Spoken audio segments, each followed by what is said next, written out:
Telugu Desam party ఆశయాలకు పవిత్ర లక్ష్యాలకు కట్టుబడి ఉంటారు.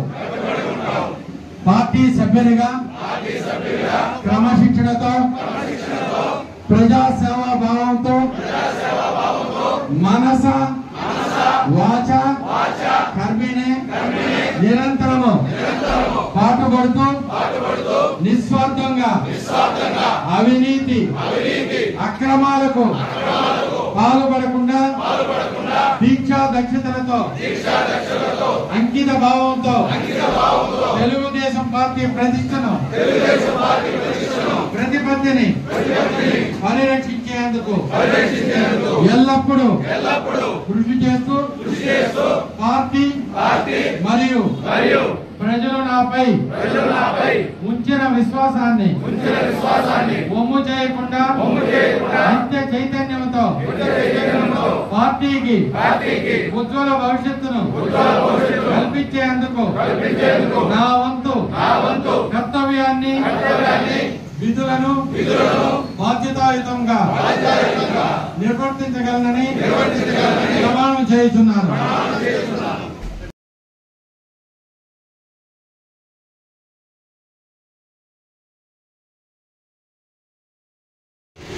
నాయకులు అటెండ్ అయ్యేవాళ్ళు, లేకపోతే ఆ ఊరు నుంచి కొంతమంది అటెండ్ అయ్యేవాళ్ళు.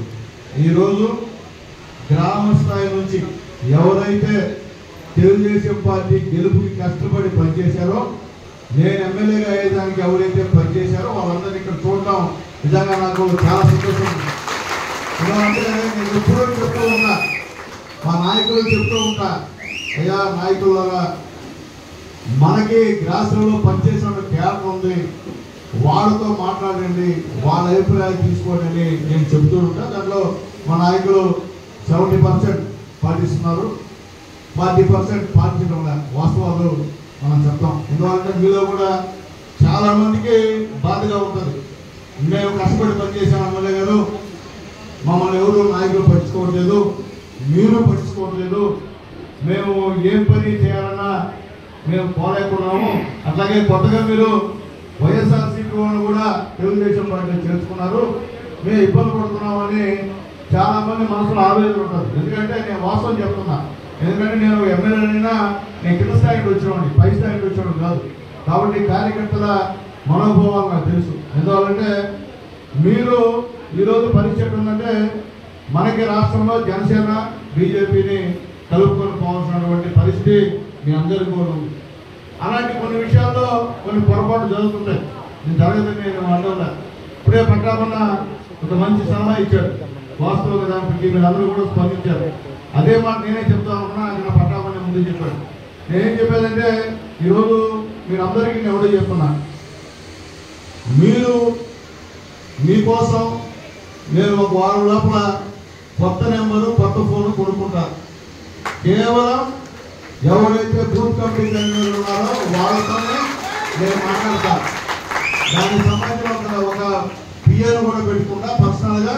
నేను లేకపోతే మీరు ఏ బూత్ కమిటీలో మీ పేరు రాసి మీ సమస్యని ఖచ్చితంగా నోట్ చేసుకోమని చెప్పి కూడా నేను నా పిఏకి చెప్తానని చెప్పి కూడా నేను తెలియజేస్తాను. ఎందుకంటే నాకు తెలుసు మీ బాధలు. కొన్ని దగ్గర అన్న మేము పనిచేసామయ్యా, ఇప్పుడు వేరేవాళ్ళు వచ్చారు, అధికారం చెలాయిస్తున్నారు అనే మాటలు వినిపిస్తూ ఉన్నాయి. అయితే స్పష్టంగా మనం కూడా చెప్పా, చిట్టమూరులో ఎవరు పార్టీలో చేరినా పాత వాళ్ళని ప్రాణం పోయినా మర్చిపోయే సమస్య లేదు. అందరూ ఎంతగా చేశాము అంటే నా నాయకుల్ని నా ప్రాణం పోయిన మర్చిపోయాను, మీరా వాళ్ళు అన్నప్పుడు మీకే ప్రాధాన్యత ఇస్తా, వాళ్ళకి ఇచ్చే సమస్య లేదని చెప్పి కూడా నేను మళ్ళీ తెలియజేస్తున్నా. ఎందుకంటే నాకు తెలుసు ఆ బాధ. ఈ గత 5 సంవత్సరాల్లో మన నాయకులు ఎన్ని ఇబ్బందులు పడ్డారో నాయకులు వేదిక నాయకులందరూ తెలుసు. ఎన్ని కేసులు పెట్టారో మీకు తెలుసు, నాకు తెలుసు. మనం ఏ విధంగా ఇబ్బంది పెట్టారో, తప్పుడు కేసులు పెట్టారు, మన స్థలాన్ని ఆక్యుపై చేశారు, మన పైన దౌర్జన్యం చేశారు, మనల్ని చేతులు కొట్టారు, కాళ్ళు కొట్టారు, పెట్రోల్ పోసారు మన పైన. కరెక్ట్ ఎలక్షన్ రోజే చిలకూరులో అయితే నువ్వు చెప్తున్నా అంటే ఎన్ని అనుభవించి వచ్చాం. తర్వాత ఈరోజు మన నాయకుడు రాబోయే తరంలో మనకు కాబోయే నాయకుడు లోకేష్ బాబు గారు ఒక మంచి కార్యక్రమాన్ని ఈరోజు ఇక్కడ చేశారు. ఎందుకంటే పదవులు పొందారు. ఇప్పుడే చెప్పారు, ఎవరు మా చంద్రబాబు చెప్పాడు, కొంతమందికి మేము బూత్ కమిటీ కరీంనగర్ మీకు తెలియదు, మీరు ఎవరెవరు ఏమనుకుంటారు. ఎందుకంటే మీకు కింద దాకా ఎక్కడ కూడా విషయం తెలియదు. చాలా మంది చెప్తున్నాను నేను. ఎందుకంటే పార్టీ మాది చిన్న సెక్షన్స్ ఏంటంటే ఏ అభిప్రాయమైనా బూత్ కమిటీ కరీంనగర్ని, మండల పార్టీ అధ్యక్షుడిని, క్లస్టర్ ఇన్ఛార్జుని, యూనిట్ ఇన్ఛార్జితో మాట్లాడి చేయమంటారు. మేము కూడా చెప్పాము, నాయకులు కూడా. ఏదన్నా గ్రామంలో నేను మళ్ళీ చెప్తున్నా, ఎందుకంటే ఇక మీతో కూడా తరచూ మీటింగ్లు జరుపుతూనే ఉంటా. అలాగే మీ గ్రామాల్లో ఏదైనా సమస్యలు ఉంటే ఇక్కడ సోమవారం కదా ఇక్కడ గ్రీవెన్స్ జరుగుతుంది, ఇక్కడ తీసుకుంటాం. నేనే శుక్రవారం మీటింగ్ పెడతాను. డైరెక్ట్గా మీకు అందరూ తెలియజేస్తున్నాను. నేరుగా వచ్చి మీ గ్రామ సమస్యలను మాకు చెప్పని చెప్పబడుతున్నాను. నేను మళ్ళీ వేరే వాళ్ళు తెలుపు అవసరం లేదు, నేను మళ్ళీ చెప్తున్నా. అలాగే ఎప్పుడైతే కొంతమంది తెలుగుదేశం పార్టీ మీరు కష్టపడి పనిచేశారు, కానీ మీరు ఎంఆర్ ఆఫీస్ పోరు, ఎస్ఐ దగ్గర పోరు, ఎండిఓ దగ్గర పోవాలా? మీరు వెస్ట్ బెంగాల్లో సిపిఎం పార్టీ కార్యకర్తలు అంటే ఆ పార్టీ ఐడి కార్డు చూపించి నేరుగా పోలీస్ స్టేషన్ కూర్చొని సమస్య చేయండి అని చెప్పి వాళ్ళు అడుగుతారు. ఎంఆర్ ఆఫీస్కి వెళ్ళి ఇదో మేము పలాని సిపిఎం పార్టీ నాయకులు ఇదో ఈ సమస్యలు చేయండి. కానీ మా వాళ్ళు ఆ పని చేయడం లేదు. ఎందువల్లంటే ఎక్కడ కూడా ఏంటంటే గెలిచిన తర్వాత మీ బాధ్యత అయిపోయింది అనుకుంటారు. మీ బాధ్యత చాలా గెలిచిన తర్వాత మిమ్మల్ని నమ్మి మీ గ్రామంలో ఓట్లు వేసుకోవని ఆ ఊళ్ళో సమస్యల్ని తీర్చాల్సిన బాధ్యత కూడా మీదే నేను తెలియజేస్తున్నా. ఎందుకంటే నేను ఊళ్ళో ఉంటా, మీ నాయకులు ఊళ్ళో ఉంటారు. కానీ లోకల్గా మీరు ఏ హామీ అయితే ఇచ్చారు, గ్రామాల్లో ఓట్లు ఇచ్చారో అవన్నీ కూడా మీరు ఖచ్చితంగా తీర్చాల్సిన బాధ్యత మనం అడగలు. ఏమయ్యా ఆ రోజు రెడీ అయిపోతుంటాయా, ఏం చేసావు మాకు అంటారు. మీరు నాతో తెచ్చడం మీకు చాలా వరకు చెప్తున్నాను. మీకు నాతో మాట్లాడితే ఏమైపోద్దాం అని నేను చెప్తున్నాను. నేను రెండోసారి ఎమ్మెల్యే, ఒకసారి మున్సిపల్ చైర్మన్, నాతో మీరు మాట్లాడవచ్చు. అట్లా కాకుండా నాతో మాట్లాడకుండా నేనేమని అడిగితే దానికి వ్యతిరేకంగా మాట్లాడితే కొద్దిగా బాధ వేస్తుంది. ఎందుకంటే మీరు నాకు ఎప్పుడు సంప్రదించే పరిస్థితి చేయట్లే, ధైర్యం చేయట్లే. ఎందువల్ల నాకు అర్థం కావట్లే. ఎందుకంటే అందుబాటులో ఉంటున్నా, అందుబాటులో లేకుండా అడగకుంటున్నాను. అందరూ ఎమ్మెల్యేలాగా వేరే దగ్గరికి వెళ్ళి ఉండే పరిస్థితి కాదు నాది. ఇక్కడే ఉంటున్నా, అందుబాటులో ఉంటున్నా. అయితే కొన్ని సందర్భాల్లో నాకు కూడా ఆరోగ్యం బాగా, కానీ ఆ టైంలో మీకు బాగా వస్తుంది. చూడు ఎమ్మెల్యే ఇలా మాకు అందుబాటులో లేని ఉన్న వాస్తవ పరిస్థితి. కాబట్టి నెక్స్ట్ మంత్ నుంచి ఖచ్చితంగా పార్టీ ఆఫీస్లో వారానికి 3 రోజులు అందుబాటులో ఉంటాను అందరికీ. నేను నేరుగా రండి. నేను మళ్ళీ చెప్తున్నా, పార్టీ క్యాడర్కి చెప్తున్నా, పార్టీ క్యాడర్కి మళ్ళీ చెప్తున్నా, నేరుగా వచ్చి మీ ఊరు సమస్యను చెప్పండి, మ్యాక్సిమం చేస్తాం. అయితే న్యాయపరమైన సమస్యలు చెప్పండి. న్యాయపరంగా కూడా వేరే సమస్యలు ఉంటే అది పరిష్కారం కావు, మీరు మళ్ళీ ఎమ్మెల్యే చేయలేదు మాకు అని చెప్పి నా పైన బాధపడదు. మన గవర్నమెంట్లో ఇప్పుడు ఇచ్చాం. గత గవర్నమెంట్లో మిమ్మల్ని ఏమన్నా ఇబ్బంది పెట్టి మీ గ్రామాల్లో ఏమన్నా మీకు అన్యాయం చేస్తుంటే రాండి, ఖచ్చితంగా మనం చేస్తాం. అట్లాగే అధికారులు తీరు బాగాలేకపోతే కూడా చెప్పండి, మనం కూడా అధిష్టానాన్ని చెప్పి వాళ్ళు తీరు మార్చుకునే విధంగా కూడా చేస్తామని చెప్పి కూడా నేను మీ అందరికీ నేను తెలియజేస్తున్నాను. నేను చెప్తున్నాను మీకు, మీరు డైరెక్ట్గా బూత్ కమిటీ కన్వీనర్లు, మండల పార్టీ అధ్యక్షులు, కార్యదర్శులు మాతో టచ్లో ఉంటే రేపు ఏదైనా ఈ నామినేటెడ్ సంబంధించిన దేవాలయాలు కానీ ఇంకేదైనా ఉంటే మీ పేర్లు మాకు తెలుసుంటే మేము డైరెక్ట్గా మీరు వెళ్ళేస్తాం. అట్లాకపోతే మేము ఏం చేయాలా, నాయకులు చెప్పింది ఆ పేర్లు వేయాలి, అంతే కదా. కాబట్టి దయచేసి మీకు చెప్తున్నా, మీకు బాధ ఉంటుంది, మీరు మాట్లాడలేకుండా మీ బాధ తెలుసు నాకు. కానీ ఇప్పటికే 15 నెలలు అయిపోయింది. ఇంకా ఒక మహా అంటే ఒక 3 నెలలు 3 సంవత్సరాలు ఉంటుంది.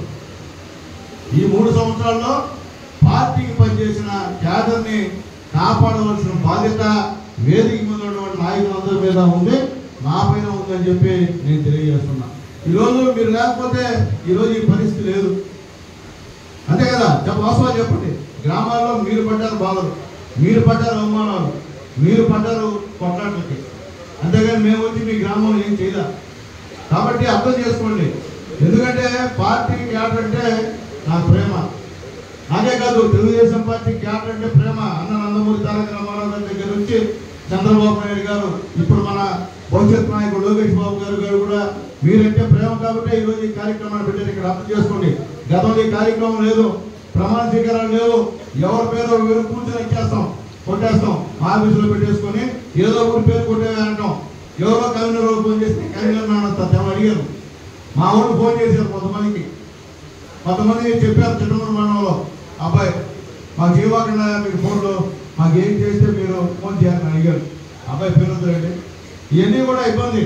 నేనుంటే నేరుగా నాతో మాట్లాడండి, నేను ఖచ్చితంగా చేస్తా. నేను అనుకుంటానేమో ఎమ్మెల్యే మనకు చేయడేమో ఆకులను మార్చుకుంటాడు, లేదు మీ ఊర్లో మీ ఇష్ట ప్రకారమే చేస్తా, మిమ్మల్ని కాదు నేను చేయను, అది మాత్రం గుర్తుపెట్టుకోండి. ఎవరు చెప్పినా సరే మీరు ఏం చెప్తే గ్రామ స్థాయిలో ఉన్న party president, secretary, booth committee convener మీరు ముగ్గురు ఏం చెప్తే చేయడం సిద్ధంగా ఉన్నా, అంతేగాని పైన చెప్తున్నా పెద్దలు చెప్తే మాత్రం చేసే పరిస్థితి అని చెప్పి నేను తెలియజేస్తాను. నమ్మకం పెట్టుకోండి. నమ్మకం లేకుంటే రకరకాల మాటలు మాట్లాడుతున్నారు. అట్లాగే ఇంకోటి కూడా, మీ ఊర్లో ఉన్నటువంటి జనసేన నాయకులని బీజేపీ నాయకులని కలుపుకొని రాజకీయం చేయండి. మీరు కలుపుకోవడం రాజకీయం చేస్తే ఇబ్బంది మనకి. ఎందుకంటే ఈరోజు మోడీ గారు ఉన్నారు కాబట్టి ఈరోజు ఈ రాష్ట్రంలో ఇంత అభివృద్ధి జరుగుతుంది. పవన్ కళ్యాణ్ ఉన్నారు కాబట్టి అన్ని సీట్లు మనకు వచ్చాయి ఈరోజు. కాబట్టి ఇరు పార్టీ నాయకులతో మీరు ఖచ్చితంగా వాళ్ళతో కలిసి పనిచేయాల్సిన అవసరం ఉందని తెలియజేస్తున్నా. వేదిక లీడర్స్గా తెలియజేస్తున్నా. పార్టీ ప్రెసిడెంట్ అందరూ కూడా రిక్వెస్ట్ చేస్తున్నా, ఖచ్చితంగా జనసేన బీజేపీ నాయకులను కలుపుకొని చేయాల్సిందే, లేకపోతే కుదరదు. మేము కలుపుకోవాలంటే మీ ఇష్టం, అది నేనేది కలుపుకొని చేయాల్సిందే పార్టీ ప్రెసిడెంట్. ఎందుకంటే తెలుగుదేశం పార్టీలో ఒక రూల్ పెట్టిన తర్వాత ఆ రూల్ని ఖచ్చితంగా పైన వాళ్ళు చేస్తారు, మనము చేయాలా, మీరు చేయాలా. అంతేగా రూల్స్ విరుద్ధంగా చేస్తే ఇబ్బందికరమైన పరిణామాలని చెప్పి నేను తెలియజేస్తున్నాను. ఇప్పుడు ఒక మంచి అవకాశం, ఈరోజు ఏదైనా ఈ గారు డి గారు సార్ మీ కాన్స్టిట్యూన్సీ 10 కోట్లు శాంక్షన్ రోడ్డు ఇవ్వమంటే నేను నేరుగా నాయకులను అడిగేస్తున్నా. నాయకులు కొంతవరకు ఇస్తారు, కానీ పూర్తి సమాచారం వాళ్ళకి తెలియదు. కాబట్టి మీరు తెలియజేస్తున్నారు కూడా, ఈసారి ఎన్ఆర్ఐజేస్లో కానీ ఏదైనా వాటర్ ఇష్యూస్ కానీ డైరెక్ట్గా మీరే గ్రామ కమిటీ అధ్యక్షుడు, కార్యదర్శి, బూత్ కమిటీ కన్వీనర్ మీరే ప్రపోజల్ ఇస్తే మీరే పెడతా. మళ్ళీ చెప్తాను మీకు, నేను బాబు అర్థం చేసుకోండి, మీరు అట్లా చేయకపోతే నేనేం చేయలేదు. దానికి అప్పుడు నా పైన అసంతృప్తితో ఉన్నా కానీ నేనేం చేయలేదు. నేను మీకు హామీ ఇస్తున్నా, శాసనసభ్యుడిగా మీ సోదరుడికి హామీ ఇస్తున్నా, మీ గ్రామంలో మీరు చెప్పేది జరుగుతుంది. మా ఇన్వాల్వ్మెంట్ ఉండదు, నాయకుడు ఇన్వాల్వ్మెంట్ ఉండదు. ఏదైనా వర్క్ కావాలంటే మీరు చెప్పిందే పెడతా. ఆ గ్రామ president, secretary plus booth committee convener మీరు చెప్పిందే చేస్తా. లేదు మీరు ఇట్లా అంటే అది కుదిరే పని కాదు. ఎందుకంటే నిజమే, మీకు అందరికి మనసులో ఉంది, ఆ రోజు మేము చేసామయా, రోడ్డు వెరిఫికేషన్ మేము చేసామయా, ఇంటింటికి తిరిగింది మేమయా, ఈరోజు వర్క్లు ఎవరో చేసి పెడతామయా, నన్ను అడగాల్సిన మనసులో ఉంది మీకు. అది వద్దంటున్నా, అది మాట్లాడి డైరెక్ట్గా బాబు. ఎందువల్లంటే ఆయన ఈరోజు తెలుగుదేశం పార్టీ విధంగా ఉందంటే అది కార్యకర్తల కృషే, కార్యకర్తల పోరాటమే. కార్యకర్తలు లేకపోతే మనం వచ్చే పరిస్థితిలే. ఎందుకంటే ఈరోజు ఈ కాన్స్టిట్యూన్సీలో పెద్దలు ఎవరు కోటేశ్వర మనకి ఎలక్షన్ చేయాలి. తెలుగుదేశం పార్టీకి, జనసేనకి, బీజేపీకి మనకు చేసిన మొత్తం పేదలు, నిరుపేదలు, మధ్యవర్తి వాళ్ళే. అది గుర్తుపెట్టుకోండి. నాయకులు కూడా వాళ్ళే. ఇక్కడ వేదిక మన నాయకులు ఎవరు కూడా కోటేశ్వరులు లేరు, చూసుకోండి. మన దగ్గర కోటేశ్వరులు లేరు, మనకేమి పెద్ద వెనకాల వంశాలు ఎవరు కూడా, అందరూ మన వెనకాల ఉందని తెలుగుదేశం పార్టీ, అంతేగాని ఇంకో వంశాలు మన వెనకాల లేవు. కాబట్టి అర్థం చేసుకోమని చెప్పి మీ అందరూ కూడా రిక్వెస్ట్ చేసి తెలియజేస్తున్నా. అట్లాగే మనం 16 కోట్ల ఒక గూడూరు కనెక్షన్ చెప్తున్నా. అట్లాగే ముఖ్యమంత్రి సహాయ నిధి కింద దాదాపు 3,15,40,000 ఇచ్చాం. మళ్ళీ చెప్తున్నాం, ముఖ్యమంత్రి సహాయ నిధి నాయకులు తెచ్చిస్తున్నారు. నేను చెప్పేది గ్రామ పార్టీ అధ్యక్షుడు, కార్యదర్శికి, అలాగే బూత్ కమిటీ కన్వీనర్ తెలియజేస్తున్నాం. మీ గ్రామంలో ఎవరికైనా ఆరోగ్యం బాగలేకపోతే డైరెక్ట్గా మీరు తెచ్చిండి. మీరు తెచ్చి లేకున్నారు, నాకు ఎందుకు అర్థం కావట్లేదు. మీరు తెచ్చి ఒక 40,000, 50,000, లక్ష రూపాయలు చంద్రబాబు నాయుడు గారి నుంచి మీరు తెచ్చిస్తే వాళ్ళు మీరు రేపు గ్రామంకి వెళ్ళి ఏమైనా అభివృద్ధి తెచ్చిచ్చారు మాకు ఎందుకు ఓటు ఏమైనా అడిగే ధైర్యం మీకు ఉంది. ఈరోజు ఆ పరిస్థితి లేదు.